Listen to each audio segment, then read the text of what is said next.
நாங்க பயப்படல. நாங்க இங்க யாரும் பயம் இல்ல. அமைதியா உட்காருங்க. நாம் டிவியை பார்த்து தான் தெரிந்து கொண்டேன் என்று சொல்வதற்கு தயாராக இல்லை. நீங்க திருப்பதி பேசுறீங்களா? மாண்புமிகு எதிர்கட்சி தலைவர், எதிர்கட்சி துணைத் தலைவர் ஒரு வாட்டி கூட நான் பதில் சொல்லும் போது இருக்க மாட்டேங்கிறாங்க. நானும் தொடர்ந்து பார்த்துக்கிட்டே இருக்கிறேன்.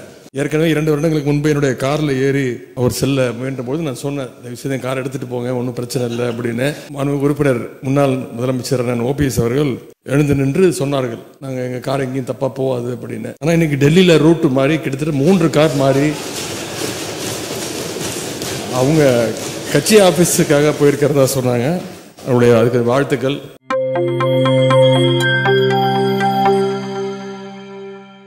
கோரிக்கைகள் மற்றும் அவற்றின் மீது முன்மொழியப்பட்ட வெட்டு தீர்மானங்கள் ஆகியவற்றின் மீதான விவாதத்திற்கு பதில் உரை மற்றும் வாக்கெடுப்பு மாண்புமிகு துணை முதலமைச்சர் அவர்கள்.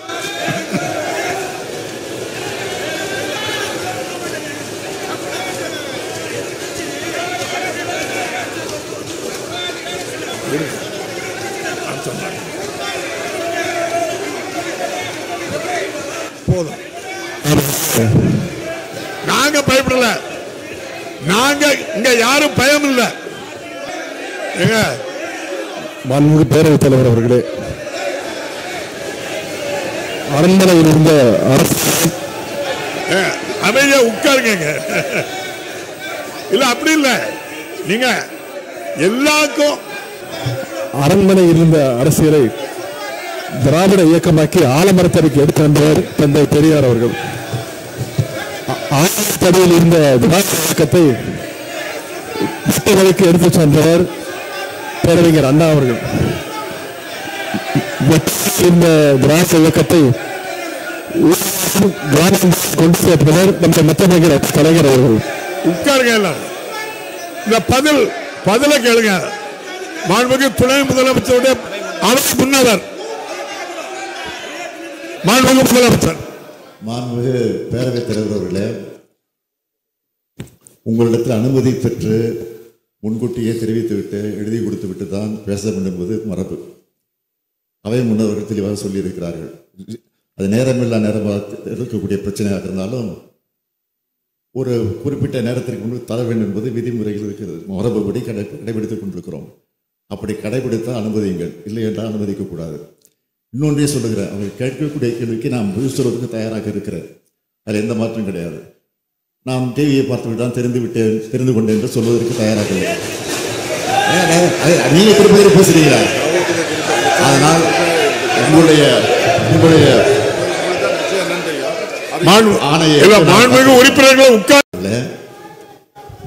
இந்த அவைக்கும் அவையின் மூலம் நாட்டு மக்களுக்கு நான் சொல்லிக்கொள்ள விரும்புவது,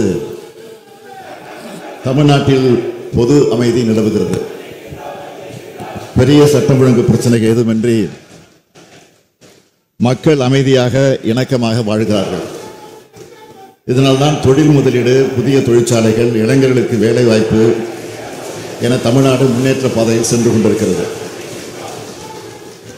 இந்த நேர்மை சூழ்நிலையை தாங்கிக் கொள்ள முடியாத சில மாநில விரோத சக்திகள், தமிழ் மக்கள் விரோத சக்திகள், லாபிலிருந்து சட்டம் போடுறவங்களெல்லாம் அப்படியே வெளியேற்றுங்க காவலர்கள்.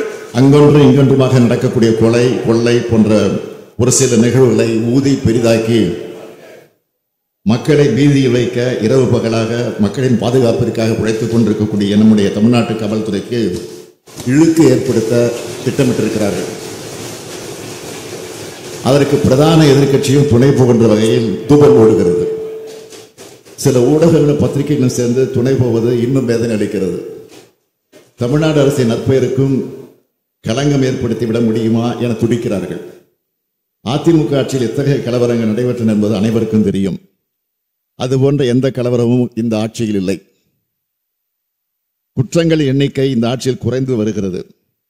புகார்களின் மீது உடனுக்குடன் நடவடிக்கை எடுக்கப்பட்டு வழக்கு போடப்படுகிறது. வழக்குகள் கண்டுபிடிக்கப்படுகின்றன.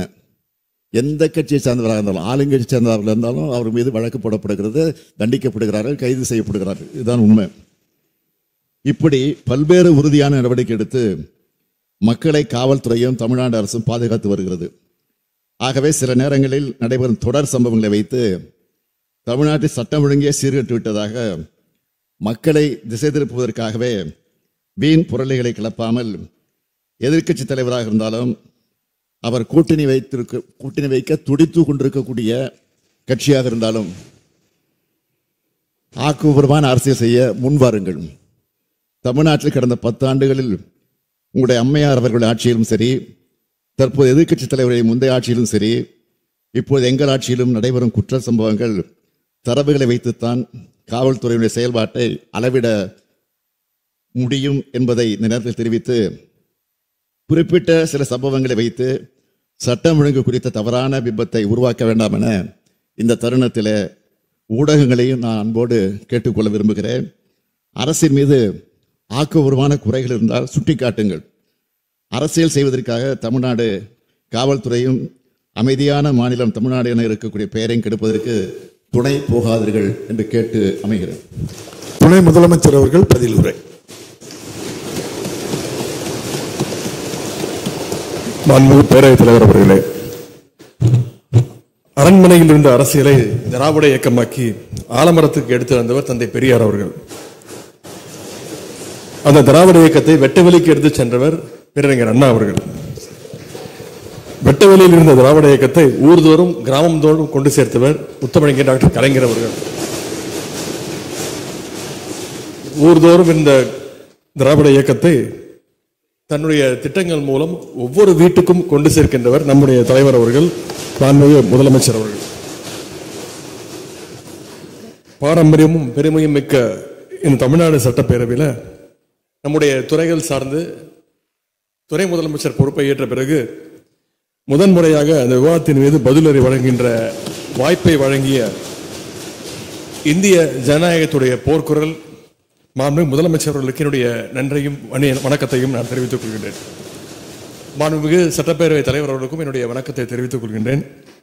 மாண்புமிகு அவை முன்னவர்களுக்கும் 100 ஆண்டு வரலாறு கொண்ட இந்த சட்டப்பேரவையில் கிட்டத்தட்ட 50 ஆண்டு வரலாறையும் அனுபவத்தையும் கொண்டு எங்களை எல்லாம் வழிநடத்தி கொண்டிருக்கக்கூடிய நம்முடைய அவை முன்னவர் நீர்வளத்துறை அமைச்சர் அவர்களுக்கும், மாண்புமிகு மூத்த அமைச்சர் பெருமக்களுக்கும், அனைத்து அமைச்சர்களுக்கும், சட்டமன்ற அரசு கொரோனா, மாண்புமிகு பேரவை துணைத் தலைவர்களுக்கும், கழகத்துடைய மாண்புமிகு சட்டமன்ற உறுப்பினர்களுக்கும், தோழமை இயக்கத்தைச் சேர்ந்த தலைவர்களுக்கும், சட்டப்பேரவை உறுப்பினர்களுக்கும் என்னுடைய வணக்கத்தை நான் தெரிவித்துக் கொள்கின்றேன். அவசர பணியாக டெல்லி சென்று திரும்பிய மாண்புமிகு எதிர்க்கட்சி தலைவர், எதிர்க்கட்சி துணைத் தலைவர் ஒரு வாட்டி கூட நான் பதில் சொல்லும் போது இருக்க மாட்டேங்கிறாங்க. நானும் தொடர்ந்து பார்த்துக்கிட்டே இருக்கிறேன். ஏற்கனவே 2 வருடங்களுக்கு முன்பு என்னுடைய காரில் ஏறி அவர் செல்ல முயன்ற பொழுது நான் சொன்னேன், இந்த விஷயத்தை கார் எடுத்துகிட்டு போங்க, ஒன்றும் பிரச்சனை இல்லை அப்படின்னு. அப்பொழுது அண்ணன் மாண்புமிகு உறுப்பினர் முன்னாள் முதலமைச்சர் அண்ணன் OPS அவர்கள் எழுந்து நின்று சொன்னார்கள், நாங்கள் எங்கள் கார் எங்கேயும் தப்பாக போகாது அப்படின்னு. ஆனால் இன்னைக்கு டெல்லியில் ரூட்டு மாறி கிட்டத்தட்ட 3 கார் மாறி அவங்க கட்சி ஆஃபீஸுக்காக போயிருக்கிறதா சொன்னாங்க. அதுக்கு வாழ்த்துக்கள். என்னுடைய சேப்பாக்கம் திருவல்லிக்கேணி தொகுதி உறுப்பினர் மக்களுக்கு இந்த நேரத்தினுடைய நன்றியை நான் தெரிவித்துக் கொள்கின்றேன். பொதுவாக ஒரு பேப்பரில் எழுதும்போது சிலர் போட்டு கீழே 2 லைன் போட்டு எழுத ஆரம்பிப்பாங்க. ஆனால் நம்முடைய முதலமைச்சர் அவர்கள் போட்டு இந்த பட்ஜெட்டை ஆரம்பிச்சிருக்கிறாங்க. பாசிஸ்டுகள் எத்தனை ரூல்ஸ் போட்டு தமிழகத்தை அடக்க நினைத்தாலும் பட்ஜெட்டில் ஒரே ஒரு ரூவை போட்டு அவர்களை அலறச் செய்தவர் தான் நம்முடைய மாண்புமிகு முதலமைச்சர் அவர்கள். எப்படிப்பட்ட நம்முடைய தலைவர் அவர்கள் இருக்கின்றவரை தமிழ்நாட்டுக்குள்ள இந்தி திணிப்பு மட்டுமல்ல, எந்த திணிப்பும் யாராலையும் கொண்டு வந்துட முடியாது என்பதை இந்த மாமன்றத்தின் மூலமாக எடுத்துரைத்து என்னுடைய பதிலுரையை நான் துவங்குகின்றேன். வறுமை ஒழிப்பு திட்டங்கள், ஊரக கடன்கள் துறை. 1989ஆம் ஆண்டு மகளிருடைய பொருளாதார சுதந்திரத்துக்காக தருமபுரி மண்ணிலிருந்து மகளிர் சுய குழுக்களை என்ற விதையை தூவியவரும் முத்தமிழறிஞர் டாக்டர் கலைஞர் அவர்கள்தான். இன்றைக்கு அந்த விதை தமிழ்நாடு எங்கும் பரவி மிகப்பெரிய ஒரு ஆலமரமாக திகழ்ந்து கொண்டிருக்கிறது. இன்னும் சொல்லப்போனால் இந்திய ஒன்றியமே நம்முடைய சுயஉதவி குழுக்களை பார்த்து அவங்க திட்டங்களை விரிவுபடுத்திக்கிட்டு இருக்கிறாங்க. நான் எந்த மாவட்டத்திற்கு சென்றாலும் அங்குள்ள அந்த சுயஉதவி குழுக்களை சேர்ந்த சகோதரிகளை நேரடியாக ஒவ்வொரு குழுவாக முடிந்தவரை சந்திக்க வேண்டும், அவங்களோடு உரையாட வேண்டும் என்று முதலமைச்சர் அவர்கள் அறிவுறுத்தியிருந்தாங்க. அதன்படி சமீபத்தில் திருவாரூர் மாவட்டம் சென்ற பொழுது பழவனக்குடி ஊராட்சியை சேர்ந்த அந்த குழுக்களை, அந்த சகோதரிகளை சந்தித்து ரொம்ப நேரம் உரையாடினோம். அப்போது அந்த சகோதரிகள் சில கோரிக்கைகளை முன் வச்சாங்க. அதை முதலமைச்சருடைய கவனத்திற்கு எடுத்து சென்றவுடன் உடனடியாக அதை தீர்க்க வேண்டும் என்று உத்தரவிட்டவுடன் கோரிக்கைகள் ஏற்கப்பட்டு 5 மணி நேரத்துக்குள்ள அவங்க கேட்ட கலைஞர் கனவு இல்லம் திட்டம், வீட்டுமனை பட்டா உட்பட ஏராளமான தீர்வுகளை உடனுக்குடன் வழங்கினோம். அதேபோல் திராவிட மாடல் அரசு அமைந்தது முதல் கடந்த 4 ஆண்டுகளில் மட்டும் தமிழ்நாட்டில் சுமார் 1,35,000 புதிய குழுக்கள் உருவாக்கப்பட்டுள்ளன. குழுக்களுக்கு வங்கி கடன் சென்ற ஆண்டு முதலமைச்சர் எங்களுக்கு கொடுத்த டார்கெட் வந்து 35,000 கோடி வழங்கணும். நாங்கள் அந்த டார்கெட் அச்சீவ் பண்ணிட்டோம். இந்த முறை முதலமைச்சர் எங்களுக்கு கொடுத்திருக்கக்கூடிய அந்த டார்கெட் 37,000 கோடி ரூபாயை உதவி அந்த வங்கி கடன் இணைப்புகளாக வழங்க வேண்டும் என்று எங்களுக்கு இந்த டார்கெட் ஃபிக்ஸ் பண்ணி கொடுத்திருக்கிறார். இந்த 4 ஆண்டுகளில் இப்படியாக மொத்தம் 1,10,000 கோடி ரூபாய் அளவுக்கு வங்கி கடன் இணைப்புகளை நம்முடைய முதலமைச்சர் அவர்கள் வழங்கியிருக்கிறாங்க. இதனை முதலமைச்சர் அவர்கள் அவங்க கொடுக்கக்கூடிய வெறும் ஒரு கடன் தொகையாக பார்க்கவில்லை, அவங்களுடைய உழைப்பின் மீது வைத்திருக்கக்கூடிய அந்த நம்பிக்கை தொகையாகத்தான் முதலமைச்சர் தொடர்ந்து பார்த்துக்கிட்டு இருக்கிறார். அதே போல இந்த குழுக்கள், சுயமரியாதை குழுக்கள், சுய உதவி குழுக்களுடைய தயாரிப்புகள் கடந்த 5 ஆண்டுகளில் சராசரியாக ஆண்டுக்கு 50 கோடி ரூபாய் விற்பனையாகும். சென்ற ஆண்டு நம்முடைய துறையினுடைய கூடுதல் முயற்சியால், சிறப்பு முயற்சியால் சென்ற ஆண்டு மட்டும் விற்பனை 300 கோடி ரூபாய் அளவிற்கு சாதனை படைத்திருக்கின்றோம். இந்த ஆண்டு முதலமைச்சர் டார்கெட் கொடுத்திருக்கிறாங்க, 350 கோடி ரூபாய் விற்பனை செய்ய வேண்டும் அப்படின்னு துறைக்கு. குழுக்களுக்கு ஐடி கார்டு கொடுக்க வேண்டும்னு அந்த குழுக்களை சேர்ந்த சகோதரிகள் பல வருடங்களாக கோரிக்கை வச்சுட்டு இருந்தாங்க. கடந்த மார்ச் 8ஆம் தேதி உலக மகளிர் தினத்தன்று நம்முடைய முதலமைச்சர் அவர்கள் அந்த குழுக்களுக்கு அடையாள அட்டையை வழங்கியிருக்கின்றாங்க. இந்த அடையாள அட்டை வச்சிருந்தா அந்த குழுவினர் தயாரிக்கின்ற பொருட்களை 25 கிலோமீட்டர் வரை, 25 கிலோ வரைக்கும் 100 கிலோமீட்டர் வரைக்கும் கட்டணமின்றி பேருந்துகள், அரசு பேருந்துகளில் எடுத்து செல்லலாம். அது மட்டுமின்றி இன்னும் ஏராளமான பலன்கள் அந்த அடையாள அட்டை ஐடி கார்டு மூலமாக அந்த குழுக்களை சேர்ந்த சகோதரிகள் அவங்க யூஸ் பண்ணி பயன்படலாம். விரைவிட அந்த ஐடி கார்டு அனைத்து குழு சகோதரிகளுக்கும் வழங்கப்படும். அதே மாதிரி 25 குழுக்களுடைய சகோதரிகள் சமைத்து விற்பனை செய்யும் விதமாக ஃபுட் ஃபெஸ்டிவல் முதன்முறையாக சென்னை மெரினாவில் தான் முதன்முறையாக உணவு திருவிழாவை கடந்த ஆண்டு நடத்தி காட்டினோம். 5 நாட்கள் நடந்த இந்த திருவிழாவிற்கு சுமார் 3,50,000 பேர் பொதுமக்கள் வந்து ஆதரவு கொடுத்தாங்க. இந்த உணவு திருவிழாவின் பொழுது கிட்டத்தட்ட 1,55,00,000 மதிப்பிலான உணவுப் பொருட்கள் சேல்ஸ் ஆகி விற்பனையாகி இருக்கின்றன. நம்முடைய திட்டங்கள்ல மகளிர் குழுக்களுடைய பங்குகள், காலை உணவு திட்டத்தின் வெற்றிக்கு பின்னால் குழுக்களுடைய சகோதரிகள் மிக மிக முக்கிய பங்கு வகிக்கிறாங்க. அரசு மற்றும் அரசு உதவி பெறுகின்ற அந்த பள்ளிகளில் படிக்கின்ற 18 லட்சம் மாணவர்கள் பயன்பெறுகின்ற வகையில் 51,000 குழு சகோதரிகள் காலை உணவு திட்டத்தில் அவங்களுடைய பங்கு இருக்கின்றது. அதேபோல் மக்களை தேடி மருத்துவ திட்டத்தில் கிட்டத்தட்ட 2 கோடி பயனாளிகளை சென்றடைஞ்சிருக்கிறோம்னா அதுலேயும் மகளிர் சுய குழுக்களோட பங்கு சுமார் 11,000 குழுக்களை சேர்ந்த சகோதரிகள் பங்களிப்பும் அதில் இருக்கின்றது. மாண்புமிகு உறுப்பினர் அண்ணன் ராமலிங்கம் அவர்கள் நேற்று பேசும்பொழுது நகர்ப்புறங்களில் மகளிர் குழுக்கு கூட்ட அரங்கு அமைக்க வேண்டும். ஏற்கனவே 12,525 கிராம பஞ்சாயத்துகளில் ஏற்கனவே இந்த திட்டம் இருக்கின்றது. ஏற்கனவே அவங்க கூட்டம் நடத்துறதுக்கு அந்த ஹால் வசதி இருக்கின்றது. இப்பொழுது நகர்ப்புறங்களையும் அந்த வசதி வேணும் என்று கேட்டிருக்கிறார். மாவட்டத்திற்கு ஆய்வுகள் செல்லும் போது தொடர்ந்து இந்த குழுக்கள்லாம் இந்த கோரிக்கை வச்சிருக்கிறாங்க. முதலமைச்சருடைய அட்டென்ஷன், அவருடைய கவனத்திற்கு எடுத்து சென்று நிச்சயமாக கூட்ட அரங்குகள் நடப்பதற்கான அந்த உரிய நடவடிக்கைகள் ஏற்கனவே மேற்கொள்ளப்பட்டுள்ளது என்பதை இங்கே தெரிவித்துக் கொள்ள விரும்புகின்றேன். மாண்புமிகு உறுப்பினர் அண்ணன் வெங்கடேசன் அவர்கள் வாழ்ந்து வாற்றுவோம் திட்டத்தின் பயன்கள் தருமபுரி மாவட்டத்துடைய அனைத்து ஒன்றியங்களுக்கும் வேண்டும் என்று கோரிக்கை வச்சிருந்தார். 2006-11 முத்தமிழர் கலைஞருடைய ஆட்சி காலத்தில் தான் தருமபுரி மாவட்டத்தில் உள்ள 6 ஒன்றியங்கள்ல வாழ்ந்து காட்டுவோம் திட்டம் 1.0 திட்டம் செயல்படுத்தப்பட்டது. விரைவில் வாழ்ந்து காட்டுவோம் திட்டம் 3.0 திட்டம் செயல்படுத்தும் பொழுது உள்ள மாவட்டத்தில் விடுபட்டுள்ள உங்களுடைய மாவட்டத்தில் விடுபட்டுள்ள அனைத்து ஒன்றியங்களும் நிச்சயம் சேர்க்கப்படும் என்பதை நான் தெரிவித்துக் கொள்ள விரும்புகின்றேன். இப்படி தமிழ்நாடு மகளிர் மேம்பாட்டு நிறுவனம் தொடர்ந்து சிறப்பாக செயல்படுவதால கடந்த சுதந்திர தின விழாவின் பொழுது முதலமைச்சருடைய நல் ஆளுமை விருதை நம்முடைய துறை பெற்றது என்பதை இங்கே மகிழ்ச்சியுடன் நான் பதிவு செய்ய விரும்புகின்றேன். அடுத்து சிறப்பு திட்ட செயலாக்கத்துறை. சிறப்பு திட்ட செயலாக்கத்துறையின் மூலம் அரசு திட்டங்களை ஆய்வு செய்து அவை சரியான திசையில பயணித்துக் கொண்டிருக்கிறதா என்பதை தொடர்ந்து ஆய்வு செய்கின்றோம். அறிவிப்புகளுடைய நிலை. நம்முடைய அரசு மூலம் இதுவரை வெளியிடப்பட்டுள்ள 6812 அறிவிப்புகளின் செயலாக்கத்தினை நம்முடைய சிறப்பு திட்ட செயலாக்கம் துறை மூலமாக தொடர்ந்து ஆய்வு செய்து வருகின்றோம். அறிவிக்கப்பட்டுள்ள 6812 அறிவிப்புகள்ல 96% அறிவிப்புகளுக்கு ஜியோக்கள் வழங்கப்பட்டுள்ளன, வெளியிடப்பட்டுள்ளன அரசாணைகள். அவற்றில் 3838 அறிவிப்புகள் நிறைவேற்றப்பட்டுள்ளன. மீதமுள்ள அறிவிப்புகளை செயல்படுத்த உரிய நடவடிக்கைகள் மேற்கொள்ளப்பட்டு வருகின்றன. அதுவே உங்கள் தொகுதியில் முதலமைச்சர் திட்டத்தின் கீழே கடந்த 2 ஆண்டுகள்ல சட்டமன்ற உறுப்பினர்கள் பல்வேறு கோரிக்கைகளை அளிச்சிருக்கிறாங்க. அவற்றை மாவட்ட ஆட்சியர் தலைமையிலான அந்த குழு ஆய்வு செய்தது. அதன் மூலம் 2437 கோரிக்கைகள் பரிந்துரைக்கப்பட்டன. அந்த கோரிக்கைகள் 513 பணிகள் மேற்கொள்ள சாத்தியக்கூறுகள் இல்லை என்று தெரிய வந்தது. எனவே அவற்றிற்கு மாற்றாக வேறு கோரிக்கைகளை அளிக்குமாறு மாவட்ட ஆட்சியர் மூலமாக ஓராண்டுக்கு முன்பே சம்பந்தப்பட்ட அனைத்து சட்டமன்ற உறுப்பினர்களிடம் வலியுறுத்தப்பட்டுள்ளது.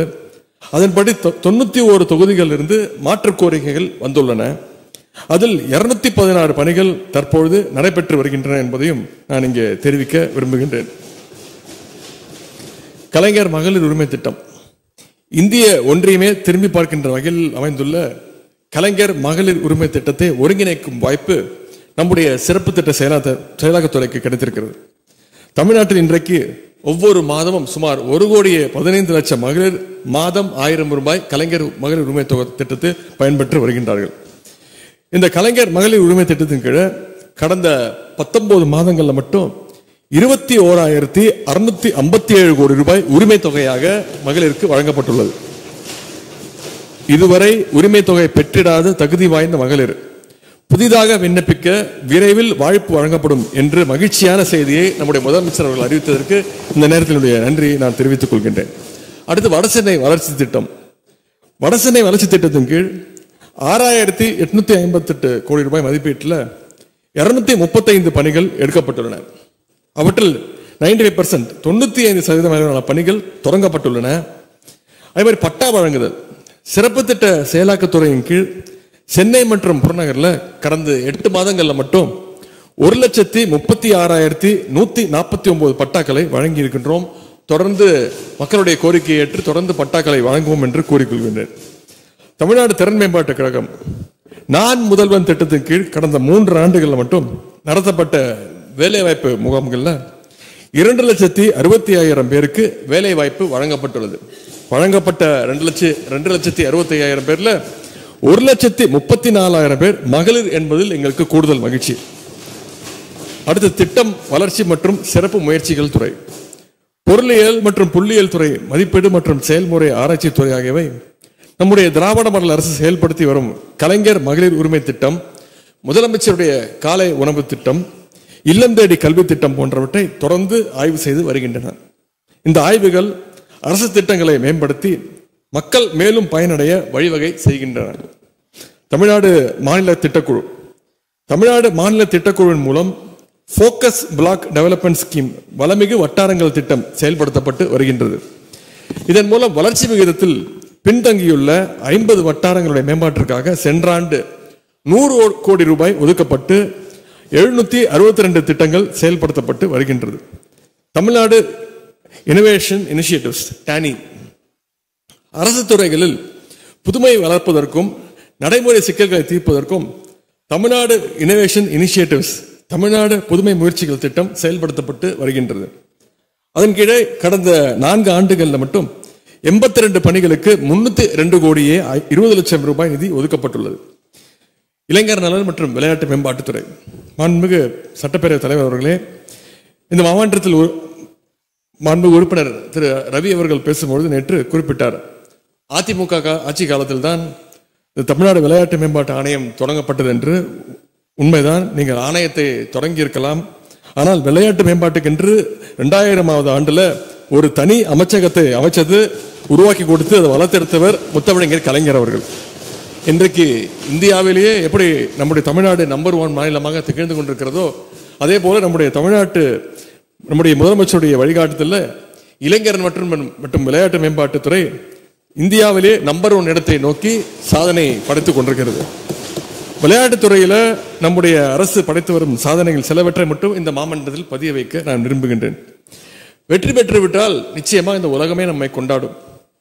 ஆனால் வெற்றி பெறுவதற்கு முன்பே தகுதியுள்ள வீரர்களை கொண்டாடுகின்ற அரசு தான் நம்முடைய முதலமைச்சர் தலைமையிலான திராவிட மாடல் அரசு. அதற்கு ஒரே ஒரு உதாரணத்தை மட்டும் இங்கே கூற நான் விரும்புகின்றேன். சென்ற ஆண்டு பிரான்ஸ் நாட்டில் பாரிஸ் ஒலிம்பிக்ஸ் பாரா ஒலிம்பிக்ஸ் ஆகஸ்ட் மாதம் நடந்தது. அதுல இந்தியா சார்பாக பங்கேற்க தமிழ்நாட்டை சேர்ந்த 17 விளையாட்டு வீரர்கள் தகுதி பெற்றாங்க.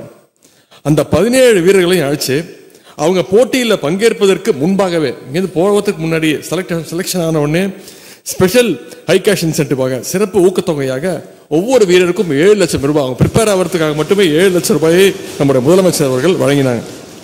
அது மட்டுமல்ல, தமிழ்நாட்டிலிருந்து இந்த பாரா ஒலிம்பிக்ஸ்ல பங்கேற்ற 4 மாற்றுத்திறனாளி வீரர்கள் முதன்முறையாக பதக்கம் வென்று ஜெயிச்சாங்க. பதக்கம் என்ற பேட்மிண்டன் வீராங்கனைகள் தங்கைகள் துளசிமதி முருகேசன், மனிஷா ராம்தாஸ், நித்யஸ்ரீ சிவன் மற்றும் தடகள வீரர் தம்பி மாரியப்பன் தங்கவேல் ஆகியோருக்கு மொத்தம் 5 கோடி ரூபாய் உயரிய ஊக்கத்தொகையாக முதலமைச்சர் அவர்கள் வழங்கினார். அதே மாதிரி சர்வதேச மற்றும் தேசிய அளவிலான விளையாட்டு போட்டிகளில் பதக்கம் வெல்கின்ற வீரர்களுக்கு 3% இடஒதுக்கீட்டின் அடிப்படையில் முந்தைய ஆட்சியில வேலை வாய்ப்பு கொடுத்தாங்கன்னு சொன்னாங்க. கொடுத்தது எத்தனை பேருக்கு பார்த்தீங்கன்னா வெறும் 3 பேருக்கு. ஆனால் நம்முடைய அரசு அமைந்த பிறகு இதுவரை மொத்தம் 104 வீரர்களுக்கு பணி நியமன ஆணைகள் வழங்கப்பட்டுள்ளன. சென்ற ஆண்டு சர்வதேச மற்றும் தேசிய அளவிலான போட்டிகள் வென்ற 1821 வீரர்களுக்கு 60 கோடியே 14 லட்சம் ரூபாய் ஹை கேஷ் இன்சென்டிவ்ஸ் உயரிய ஊக்கத்தொகையாக வழங்கப்பட்டுள்ளது.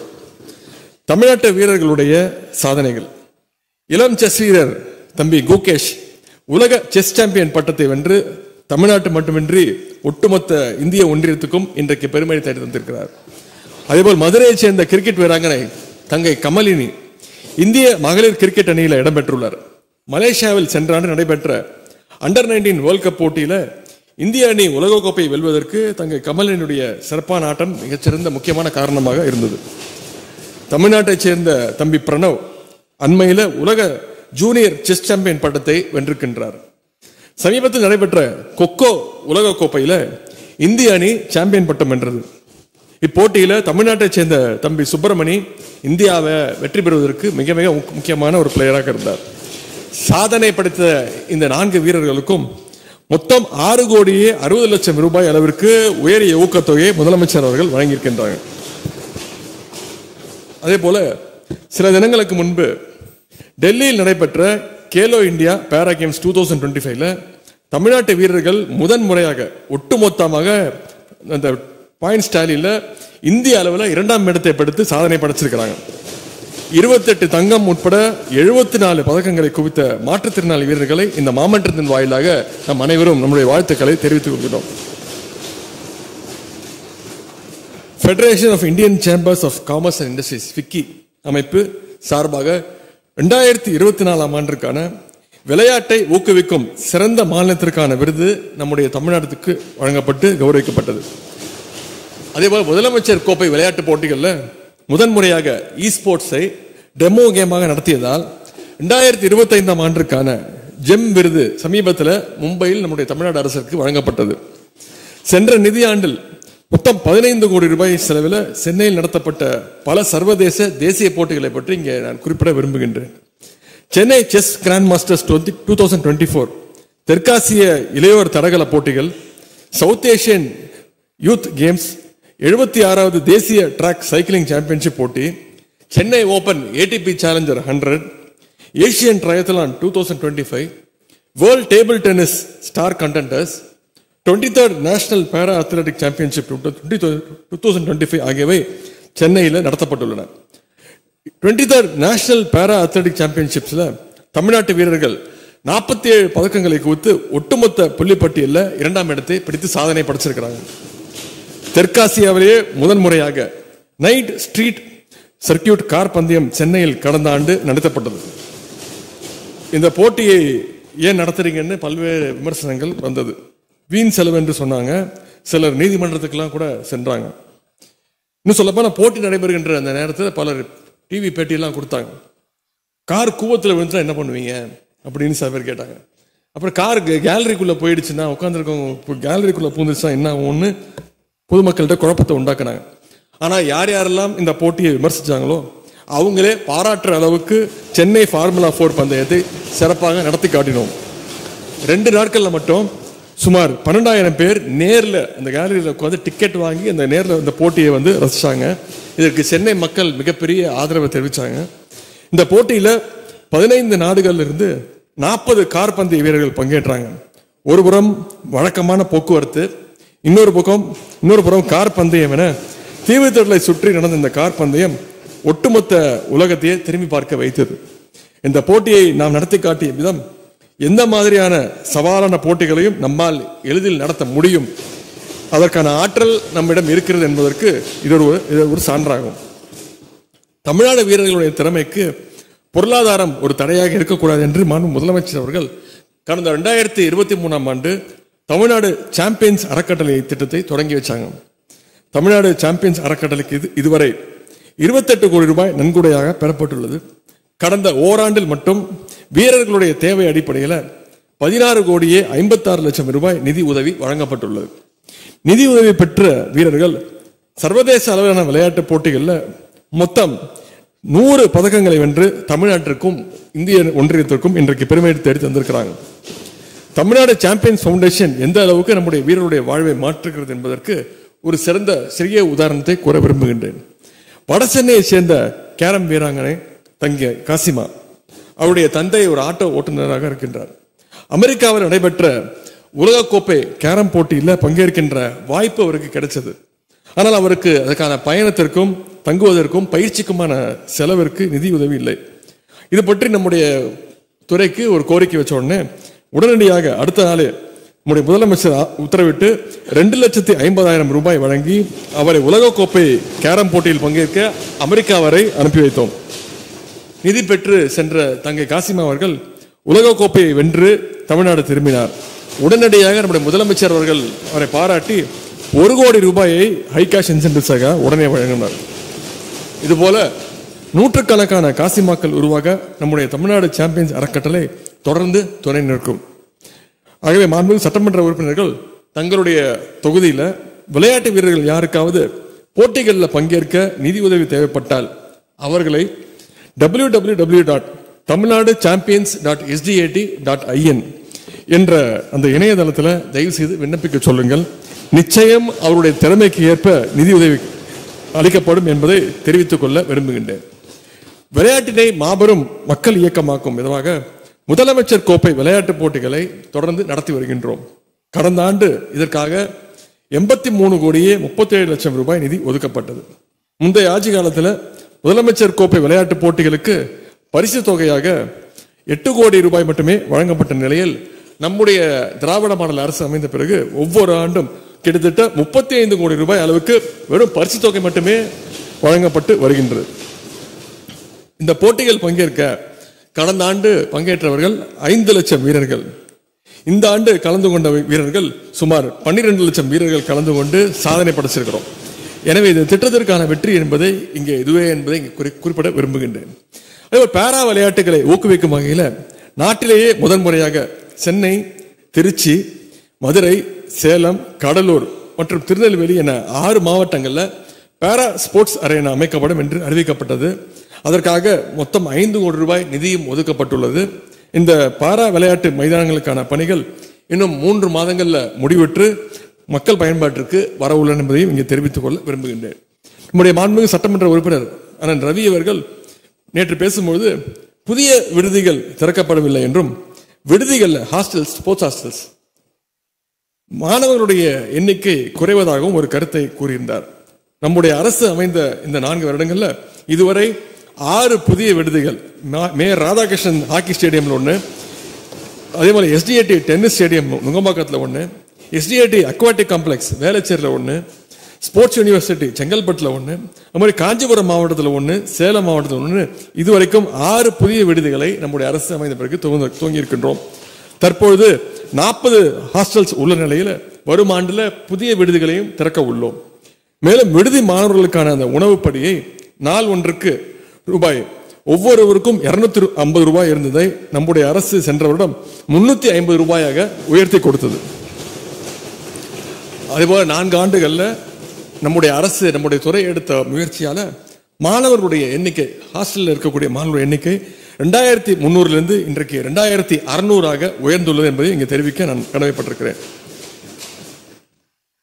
விளையாட்டு கட்டமைப்பை தமிழ்நாடெங்கும் பரவலாக்கம் செய்திட சட்டமன்ற தொகுதிகள் தோறும் மினி ஸ்டேடியம் அமைக்கப்படும் என்று நாம் அறிவித்திருந்தோம். முதல் கட்டமாக 9 சட்டமன்ற தொகுதிகள் நிலம் தேர்வு செய்யப்பட்டு சேப்பாக்கம், திருவல்லிக்கேணி, சோழவந்தான், திருவைகுண்டம், காரைக்குடி ஆகிய தொகுதிகளில் மினி ஸ்டேடியம் கட்டி முடிக்கப்பட்டு ஏற்கனவே திறந்து வைக்கப்பட்டுள்ளது. கொளத்தூர், வாணியம்பாடி, காங்கேயம், பத்மநாபபுரம் மற்றும் ஆலங்குடி 5 தொகுதிகளிலும் பணிகள் நடைபெற்றுக் கொண்டிருக்கின்றன. விரைவில் அங்கேயும் ஸ்டேடியம் திறந்து வைக்கப்படும் என்று தெரிவித்துக் கொள்கின்றேன். சென்ற ஆண்டு 22 சட்டமன்ற தொகுதிகளில் மினி ஸ்டேடியம் அமைக்கப்படும் என்று சட்டப்பேரவை அறிவித்திருந்தோம். அதற்கான பணிகள் விரைவில் தொடங்க உள்ளன. அது மட்டுமல்ல, நிலம் இருக்கின்ற அனைத்து தொகுதிகளையும் மினி ஸ்டேடியங்களை நிச்சயம் அமைக்க நடவடிக்கை எடுக்கப்படும் என்பதையும் தெரிவித்துக் கொள்கின்றேன். உடைய பேரவைத் தலைவர் அவர்கள் ராதாபுரம் தொகுதியில் ஸ்டேடியம் அமைக்க வேண்டும் என்று கேட்டிருக்கிறீங்க. ராதாபுரத்தில் சர்வதேச தரத்திலான ஸ்டேடியம் அமைப்பதற்கான அறிவிப்பை நம்முடைய முதலமைச்சர் அவர்கள் ஏற்கனவே வெளியிட்டாங்க. இதற்காக நிதி ஒதுக்கப்பட்டுள்ளது. ஒப்பந்த புள்ளி கோரப்பட்டு விரைவில் பணிகள் தொடங்கப்படும் என்பதையும் தெரிவித்துக் கொள்கின்றேன். மாண்புமிகு உறுப்பினர் அண்ணன் நீலமேகம் அவர்கள் தஞ்சை மாவட்ட விளையாட்டு அரங்கத்தில் சிந்தட்டிக் அத்லெட்டிக் ட்ராக் அமைக்கும் பணியை விரைந்து முடிக்க நேற்று கோரிக்கை வச்சிருந்தார்.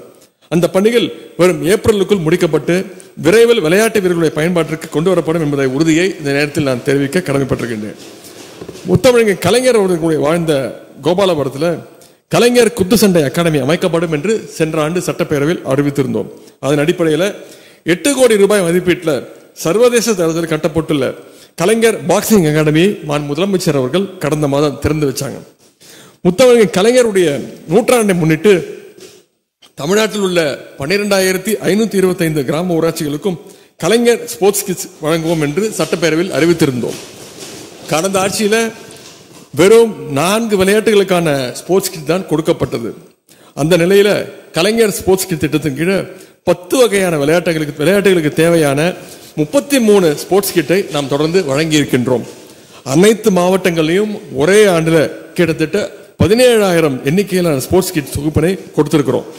வரும் ஆண்டுல நகர்ப்புறங்களிலும் கலைஞர் ஸ்போர்ட்ஸ் கிட் திட்டத்தின் கீழே விளையாட்டு உபகரணங்கள் வழங்க நடவடிக்கை எடுக்கப்பட்டு வருகின்றது.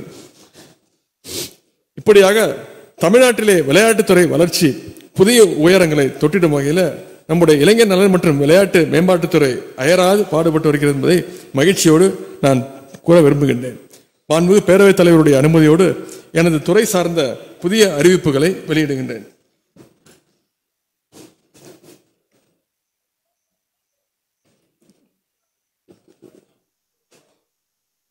ஊரக வளர்ச்சி மற்றும் ஊராட்சித்துறை வாழ்ந்து காட்டுவோம் திட்டம் 2.0 வெற்றி பெற்றதன் அடிப்படையில் நடப்பாண்டில் மேலும் 120 வட்டாரங்கள் 1000 கோடி ரூபாய் மதிப்பீட்டில் உலக வங்கியுடன் இணைந்து வாழ்ந்து காட்டுவோம் திட்டம் 3.0 துவங்குவதற்கான நடவடிக்கைகள் மேற்கொள்ளப்படும். 42,000 கிராமப்புற இளைஞர்களுக்கு வேலை வாய்ப்பு மற்றும் சுய வேலை வாய்ப்புடன் கூடிய திறன் பயிற்சி 66 கோடி ரூபாய் செலவில் வழங்கப்படும். பழங்குடியினர், முதியோர், மாற்றுத்திறனாளிகள் மற்றும் திருநங்கையர் உள்ளிட்ட 2500 சிறப்பு சுய உதவி குழுக்களுக்கு நடப்பாண்டில் 25 கோடி ரூபாய் வாழ்வாதார நிதியாக வழங்கப்படும். சென்னை மெரினா கடற்கரையில் 2024 டிசம்பர் மாதத்தில் நடைபெற்ற அந்த உணவு திருவிழா பெரும் வெற்றியை தொடர்ந்து நடப்பாண்டில் அனைத்து 5 ஜோன்லையும் மண்டல அளவிலான அந்த உணவு திருவிழாக்கள் நடத்தப்படும். நடப்பாண்டில் மகளிர் சுய குழுக்களுடைய உற்பத்தி பொருட்கள் 400 கோடி ரூபாய் அளவில் விற்பனை செய்வது உறுதி செய்யப்படும். அடுத்து சிறப்பு திட்ட செயலாக்கத்துறை. நான் முதல்வன் திட்டத்தின் கீழ் ஷெல் மற்றும் மைக்ரோசாப்ட் நிறுவனங்கள் பங்களிப்புடன் கல்லூரி மாணவ மாணவிகளுக்கு எலக்ட்ரிக் வெஹிக்கிள்ஸ் மற்றும் ஆர்டிபிஷியல் இன்டெலிஜென்ஸ் சார்ந்த பயிற்சிகள் வழங்க உயர் திறன் மையங்கள் நிறுவப்படும். ஸ்கவுட் அண்டர் கிராஜுவேட் டேலண்ட்ஸ் இன் தமிழ்நாடு, அதாவது scholarship for outstanding under graduate talent இன் தமிழ்நாடு திட்டத்தின் கீழ் வரும் கல்வி ஆண்டில் தமிழ்நாட்டிலிருந்து 100 திறமையான இளங்கலை மாணவர்களுக்கு உலகளாவிய தொழில் பயிற்சிகள் வழங்கப்படும். தூய்மை இயக்கம் தமிழ்நாட்டில் உள்ள நகர்ப்புற மற்றும் ஊரக பகுதிகளில் தினந்தோறும் உருவாகும் திடக்கழிவுகளை மேலாண்மை செய்வதில் ஒரு புரட்சியை ஏற்படுத்துகின்ற வகையில் தூய்மை இயக்கம் என்ற ஒருங்கிணைப்பு அமைப்பு சிறப்பு திட்ட செயலாக்கத்துறையின் கீழ் ஏற்படுத்தப்படும். திட்டம் வளர்ச்சி மற்றும் சிறப்பு முயற்சிகள் துறை மாநில திட்டக்குழுவால் கொள்கை மற்றும் ஆளுகைக்கான அனுபவ மையம் policy and governance experiential centre அமைக்கப்படும். அரசு துறைகளில் ஆதாரங்களின் அடிப்படையில் கொள்கை வகுக்கின்ற பணிகளை மேற்கொள்ள ஏதுவாக பொருளியல் மற்றும் புள்ளியியல் பிரிவு அமைக்கப்படும். இளைஞர் நலன் மற்றும் விளையாட்டு மேம்பாட்டுத்துறை 24 நாடுகள் பங்கேற்கின்ற junior men's hockey world cup 2025 போட்டிகள் சென்னை மற்றும் மதுரை ஆகிய நகரங்களில் 55 கோடி ரூபாய் செலவில் நடத்தப்படும். இளைஞர்களுக்கிடையே விளையாட்டு கலாச்சாரத்தை ஊக்குவிக்கவும் உடற்திறனை வளர்க்கவும் முதலமைச்சர் இளைஞர் விளையாட்டு திருவிழா தமிழ்நாட்டில் உள்ள அனைத்து வட்டாரங்கள் மற்றும் மாவட்ட அளவில் 45 கோடி ரூபாய் செலவில் நடத்தப்படும். தமிழ்நாட்டுடைய அனைத்து மாவட்டங்களிலும் உள்ள விளையாட்டு வளாகங்கள் இளம் விளையாட்டு வீரர்களை ஈர்க்கும் வகையில் ஃபுட்சால், பாக்ஸ் கிரிக்கெட் போன்ற விளையாட்டுகளுக்கான முதலமைச்சர் இளைஞர் விளையாட்டு மைதானங்கள் ரூபாய் 10 கோடி மதிப்பீட்டில் அமைக்கப்படும். மாநில மற்றும் தேசிய அளவிலான விளையாட்டு போட்டிகள் பங்கேற்கும் போது ஏற்படும் விபத்துகளினால், இது நீண்ட நாள் கோரிக்கை, விபத்துகளினால் உண்டாகும் உடற்காயங்கள் மற்றும் உயிரிழப்பினை ஈடு செய்வது வகையில் 25,000 விளையாட்டு வீரர்களுக்கு வீராங்கனைகளுக்கு காப்பீடு திட்டம் மெடிக்கல் இன்சூரன்ஸ் திட்டம் அறிமுகப்படுத்தப்படும். ஏற்கனவே 5 மாவட்டங்களில் அறிவிச்சிருக்கிறோம், வேலைகள் நடந்து கொண்டிருக்கிறது. இப்பொழுது திருவள்ளூர், திருவண்ணாமலை, தஞ்சாவூர், திண்டுக்கல் மற்றும் கிருஷ்ணகிரி ஆகிய 5 மாவட்டங்களில் பேரா விளையாட்டு மைதானங்கள் பேரா ஸ்போர்ட்ஸ் அரேனாஸ் 7.5 கோடி ரூபாய் மதிப்பீட்டில் அமைக்கப்படும். சர்வதேச மற்றும் தேசிய அளவிலான போட்டிகளில் பதக்கங்கள் வென்ற விளையாட்டு வீரர்களுடைய கோரிக்கையை ஏற்று எலைட் திட்டத்தின் கீழே பங்கு பெறுகின்ற விளையாட்டு வீரர்கள் எண்ணிக்கை 25 50 ஆகவும் MIMS திட்டத்தின் கீழ் பயன்பெறும் விளையாட்டு வீரர்களுடைய எண்ணிக்கை 75 125 ஆகவும் CDS திட்டத்தில் பயன்பெறும் எண்ணிக்கை 100 200 ஆகவும் உயர்த்தப்படும். இந்த திட்டத்தினை செயல்படுத்த ஆண்டுதோறும் 38 கோடி ரூபாய் நிதி ஒதுக்கப்படும். சேலம் மற்றும் ராமநாதபுரம் மாவட்டங்களில் சர்வதேச தரத்தில் 8 தடங்கள் கொண்ட செயற்கை தடகள ஓடுபாதையுடன் இயற்கை கால்பந்து புல்தரை மைதானம் ரூபாய் 25 கோடி மதிப்பீட்டில் அமைக்கப்படும். வேர்ல்டு அக்வாட்டிக்ஸ் ஒலிம்பிக்ஸ் தரத்தில் சென்னை வேளச்சேரி SDAD மைதானத்தில் வளாகத்தில் உள்ள நீச்சல் மற்றும் டைவிங் பூல் ரூபாய் 18 கோடி மதிப்பீட்டில் மறுசீரமைத்து மேம்படுத்தப்படும். சர்வதேச மற்றும் தேசிய அளவில் வெற்றி பெற்ற மாற்றுத்திறனாளி விளையாட்டு வீரர்களுடைய கோரிக்கையை ஏற்று சென்னையில் மாற்றுத்திறனாளி விளையாட்டு வீரர்களுக்கான விளையாட்டு விடுதி ஃபர்ஸ்ட் டைம் இன் இந்தியா அமைக்கப்படும்.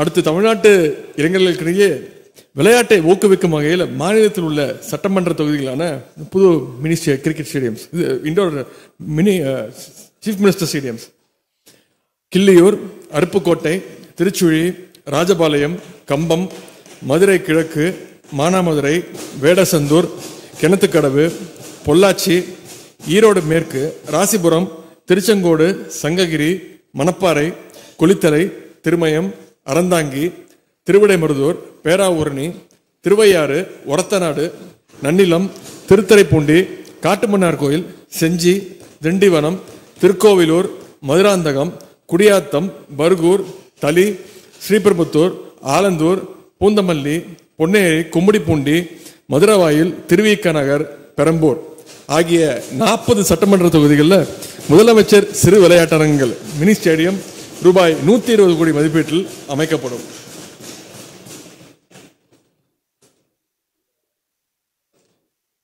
நம்முடைய துறைகள் சார்ந்த பேரவைத் தலைவர்களே, இங்கு என்னுடைய துறை குறித்த மானிய கோரிக்கைகள் சம்பந்தமான மற்ற அறிவிப்புகள் அச்சிடப்பட்டு மாநில உறுப்பினர்களுக்கு வழங்கப்பட்டுள்ளன. அவற்றை நான் படித்ததாக ஏற்று அவை குறிப்பில் பதிவு செய்ய வேண்டும் என்று நான் கேட்டுக்கொள்கிறேன். பேரவைத் தலைவர்களே, துறை சார்ந்த மானிய கோரிக்கைகள் மீது மாண்பு உறுப்பினர்கள் பல்வேறு வெட்டு தீர்மானங்களை கொடுத்திருக்கிறாங்க. அதற்கான உரிய விளக்கங்களை எனது பதில் உரையிலும் அறிவிப்புகளிலும் அளித்துள்ளேன். அவற்றின் மீது உரிய வகையில் நடவடிக்கை எடுக்கப்படும். எனவே சட்டமன்ற உறுப்பினர்கள் அவர்கள் கொடுத்த வெட்டு தீர்மானங்களை திரும்ப பெற்றுக்கொண்டு இந்த மானிய கோரிக்கையை நிறைவேற்றி தருமாறு கேட்டுக்கொள்கின்றேன். எனது உரையை முடிக்கும் முன்பு முக்கியமான ஒரே ஒரு பதிவை மட்டும் இங்கே குறிப்பிட விரும்புகின்றேன். இன்றைக்கு நம்முடைய திராவிட மாடல் அரசு திட்டங்களால் தமிழ்நாட்டில் உள்ள ஒவ்வொரு வீட்டிலும் குறைந்தது ஒருவராவது பயன்பெற்று வருகிறார்கள். இதுதான் உண்மையான மக்கள் ஆட்சிக்கான அடையாளம். அதனால்தான் நம்முடைய முதலமைச்சர் பின்பு ஒட்டுமொத்த தமிழ்நாட்டு மக்களும் அணி திரண்டு நிற்கின்றார்கள். பதவிக்காக அரசியலுக்கு வந்தவர்களை நம்முடைய முதலமைச்சர் அவர்கள். அரசியலில் நம்முடைய தலைவர் முதலமைச்சர் அவர்களுக்கு கிடைத்த முதல் பதவியே மிசா சிறைவாசம். இந்தியாவுடைய ஜனநாயகத்தை காக்க 50 ஆண்டுகளுக்கு முன்பு தன்னுடைய அரசியல் பயணத்தை தொடங்கிய நம்முடைய முதலமைச்சர் அவர்கள் இன்றைக்கும் இந்தியாவுடைய ஜனநாயகத்தை காக்கின்ற காலத்தில் நிற்கின்றார்கள். 1938 தந்தை பெரியார் அவர்கள் இந்திய எதிர்ப்பு போரை தொடங்கி வச்சார். 1960 பேரறிஞர் அண்ணா அவர்கள் தலைமையில் மாணவர்கள் இந்திய எதிர்ப்பு போரினை முன்னின்று நடத்தினார்கள். தமிழுக்காக தண்டாவாளத்தை தலை வைத்த முத்தமிழ் கலைஞர் அவர்கள் 50 முழக்கங்கள் ஒன்றாக இந்தி திணிப்பை என்றும் திணிப்போம் என்று முழங்கினார்கள். பெரியார், அண்ணா, கலைஞர் அவருடைய ஒட்டுமொத்த உருவமாக நம்முடைய முதலமைச்சர் அவர்கள் 1930 தொடங்கிய அந்த இந்தி திணிப்பு எதிர்ப்பு போரை நம்முடைய காலத்தில் நிச்சயம் முடித்து வைப்பார் என்று நாங்கள் நம்புகின்றோம். இந்த நேரத்தில் எனக்கு வாய்ப்பளித்த மாண்புமிகு முதலமைச்சர் அவர்களுக்கும் மாண்புமிகு பேரவைத் தலைவர் அவர்களுக்கும் எனது மனமான நன்றியை தெரிவித்துக் கொள்கின்றேன். அதே போல தலைமைச் செயலாளர் திரு முருகானந்தம் ஐஏஎஸ் அவர்களுக்கும், நிதித்துறை செயலாளர் திரு உதயச்சந்திரன் ஐஏஎஸ் அவர்களுக்கும், என்னுடைய துறை சார்ந்து என்னோட பயணிக்கின்ற அதிகாரிகள் திரு அதுல்யா மிஸ்ரா ஐஏஎஸ் அவர்களுக்கும், ரமேஷ் சந்த் மீனா அவர்களுக்கும், திரு பிரதீப் யாதவ் அவர்களுக்கும், திரு ககன்தீப் சிங் பேடி அவர்களுக்கும், திருமதி ஜெயா, திருமிகு ஆர்த்தி, திருமிகு சஜீவனா, திரு மேகநாத் ரெட்டி, திருமிகு ஸ்ரேயா சிங், திரு கிராந்திகுமார், முதலமைச்சருடைய தனி செயலாளர் திரு தினேஷ் அவர்களுக்கு என்னுடைய நன்றியை தெரிவித்துக் கொள்கின்றேன். மேலும் என்னுடைய உதவியாளர்கள் திரு மணிராஜ், திரு செந்தில், திரு மணிகண்டன் அவர்களுக்கும் இந்த நேரத்தில் நன்றியை தெரிவித்துக் கொண்டு மாண்புமிகு முதலமைச்சர் அவர்கள் தலைமையில் தமிழ்நாடு போராடும், தமிழ்நாடு வெல்லும் என்று கூறி என்னுடைய உரையை நிறைவு செய்கிறேன். நன்றி, வணக்கம்.